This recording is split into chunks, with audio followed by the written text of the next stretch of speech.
here. What's it all about then? You've arrived. Come on in. Hey. Is it sunny all the time then? Glorious. We should just lie around the pool all day drinking rum punch. Oh, it must be great to go away at this time of year. Well, anybody can do it. All you need is the money. Or a rich boyfriend. I'm working on it. Oh, I like your hair. How about us having a trip somewhere in the new year? I'll ask my boyfriend, shall I, see if he can come? You got a job yet? Yeah, he's doing all right. Look, I've got to get off. I mean it, you know. I thought about you a lot when I was away. There were loads of women there, but no competition. I'd have loved you to have been with me. The days were hot, but it got very cool at night. No heating in the hotels, then? I think you know what I mean. Look, you're my boss. I like working here. I quite like you. But you keep asking me out. I don't know if you're serious or not, but thanks, I'm not interested. I'd love to go to bed with you. Don't say things like that. Hey, but how's that for honesty, eh? Well, that's me, Tracy. I won't give you any sort of bull. Now, how many blokes do you know who tell you exactly what they're thinking? Look, let's get away from the shop sometime and then we can have a nice, relaxed conversation. Look, the answer's no. Please don't ask again. You don't know what you're missing. But what you've never had, you never miss.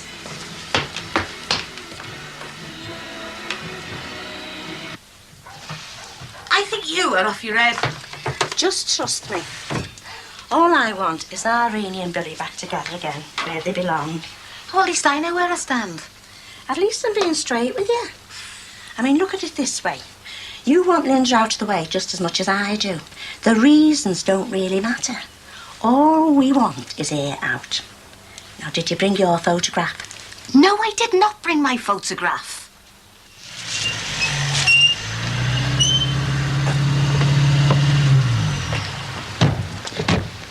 Thanks for the lift, Mr. Rogers. Excuse me, Mr. Rogers, could I have a simple word with you?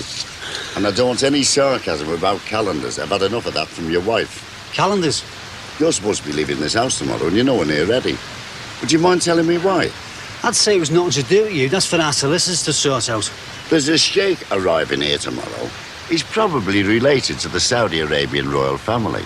And apart from that, he just happens to be the top brain surgeon in the free Western world. Is that right? What's he doing moving in here, then? He's coming here for his research. This is just doing while he's here. And what's more, he won't be arriving in a juggernaut like some I could mention. I'd say you're on a very safe bet there, Mr. Cross. 12 noon. You get your skates on.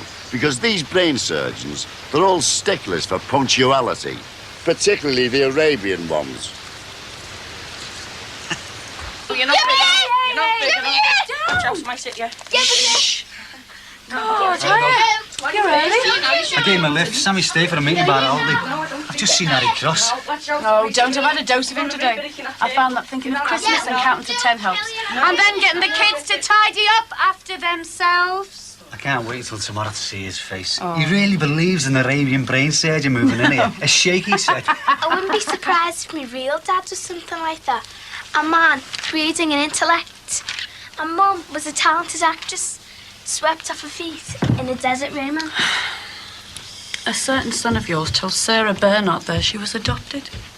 As if life wasn't complicated enough at the moment. Is that all you've got to say about it then? All right, mate. How was school?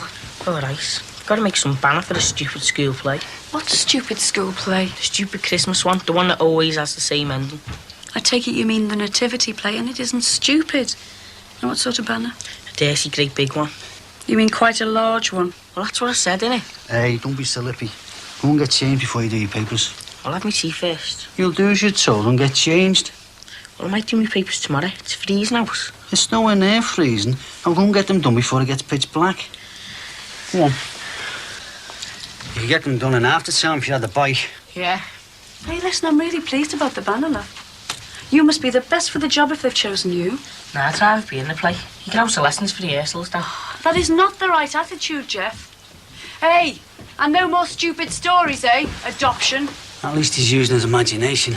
As bad as Harry Cross and his brain surgeon. Pity nothing's going to happen tomorrow at 12. I'd love to see his face. Hey, I'll just settle for us living happily ever after in our own house at last, eh? Mrs. Rogers! Have you seen me clean jeans, please? Sue, will you please just call round? No, not over the phone. Look, just call round and I'll... Oh, forget it then, eh?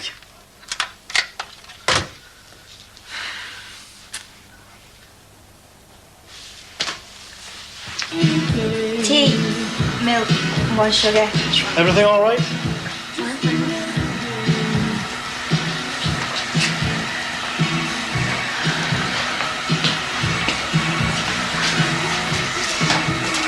He's feeling a bit strong with you today, isn't he? Well, he's a real pain. I'm gonna have to sort it out.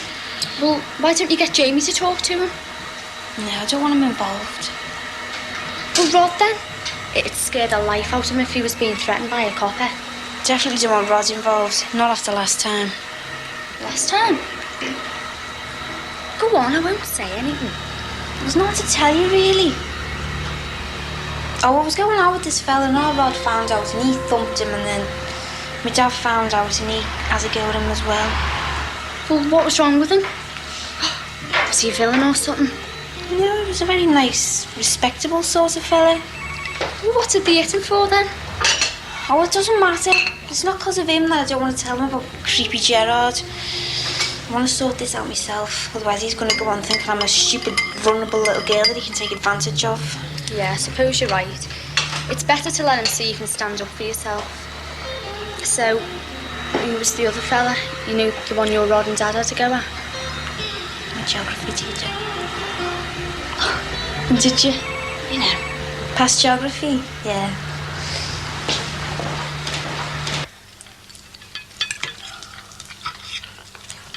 I always knew it was different.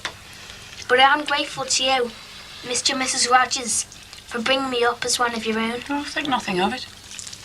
When are you going to start your banner then, love? Next art lesson. I think that shows they've got a lot of confidence in you for making you responsible for it all, Nice one, son. Well, I'd rather be one of the 3 wise men or something. You can dress up in that. At least the curtains are safe then. What? Your mum always used to use curtains to dress us up as the 3 wise men, and that. I was the Virgin Mary in a sheet once. I'm not My that grandmother You could have did? been Anastasia, and my true identity had to be kept secret. I'm probably the Queen of Russia. I'll see you right, you know, but only if I'm treated well. Katie, you are not the Queen of Russia or anywhere else. You are plain Catherine Rogers of Brookside Close, and your kingdom, or rather our kingdom, stretches as far as this house from 12 o'clock tomorrow. When we take over from the Wicked Ogre, Harold's Cross. Exactly. I've got it.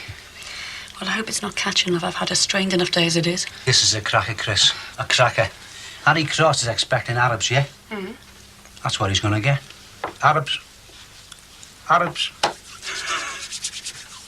Linda. I'm Julia, Billy's mother-in-law. Come in. Billy isn't in. He said he'd be here. It's my turn to drive. Well, he phoned to say that he'd been delayed at work. But you'd know if he'd been delayed, wouldn't you, with working in the same place? Well, I've not been in today. Perhaps he'd forgotten you were coming. Don't think so.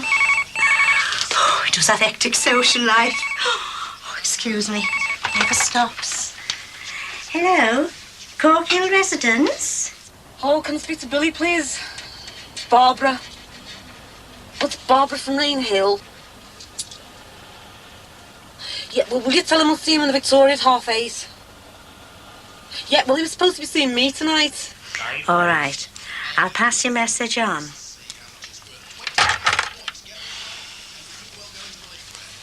Do you know anything about the Victoria in Rain Hill at 8:30? No? Who was that? That was Barbara.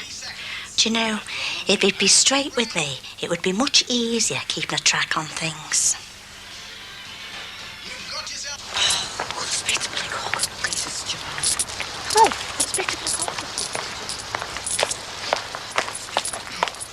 Oh, wait. Oh, I'm sorry. Hiya. Hiya. There.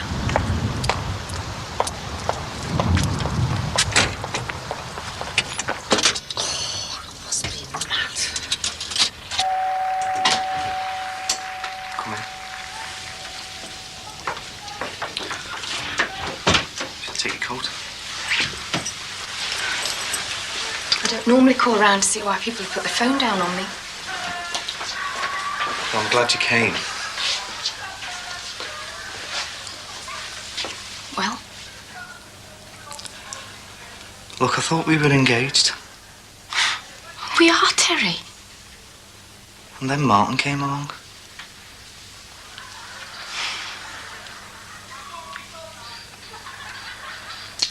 But would you mind if I had a cup of coffee?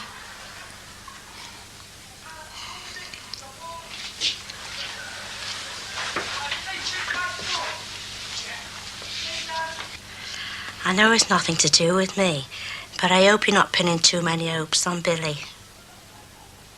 How do you mean? Well, expecting too much of a future with him. I hope you're seeing other people like he is. Well, like you said, nothing to do with you, is it?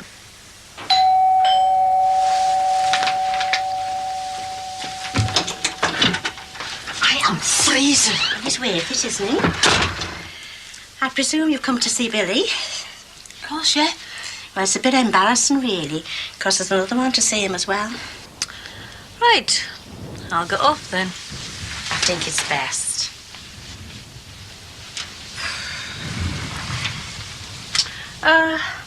Tell him I called. Or maybe I'll bump into him later. Where did you say he'd be at 8:30? Victoria at Rainhill. Just what sort of silly game are you two playing, eh? Don't bother telling him I called. I'll see him at work. It's more reliable.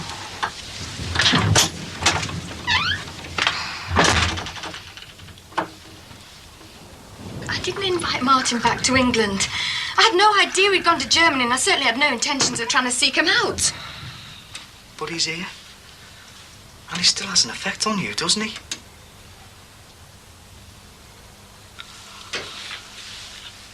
So, what are you going to do about him? No.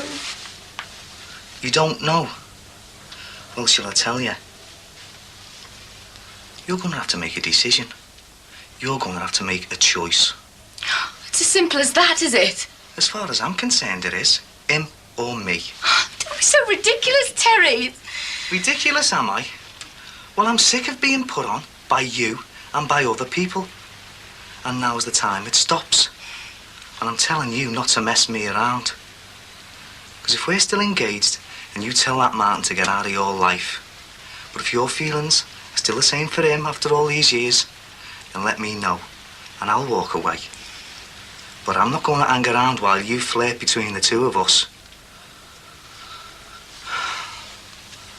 Now go away. Think about it. And let me know when you've made a decision.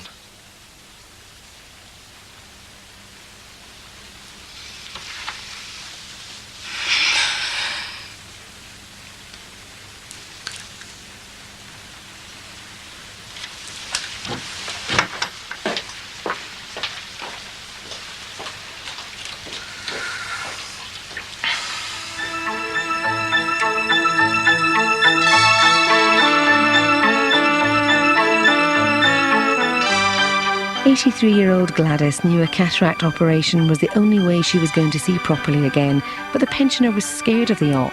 We see how she coped next at Jimmy's.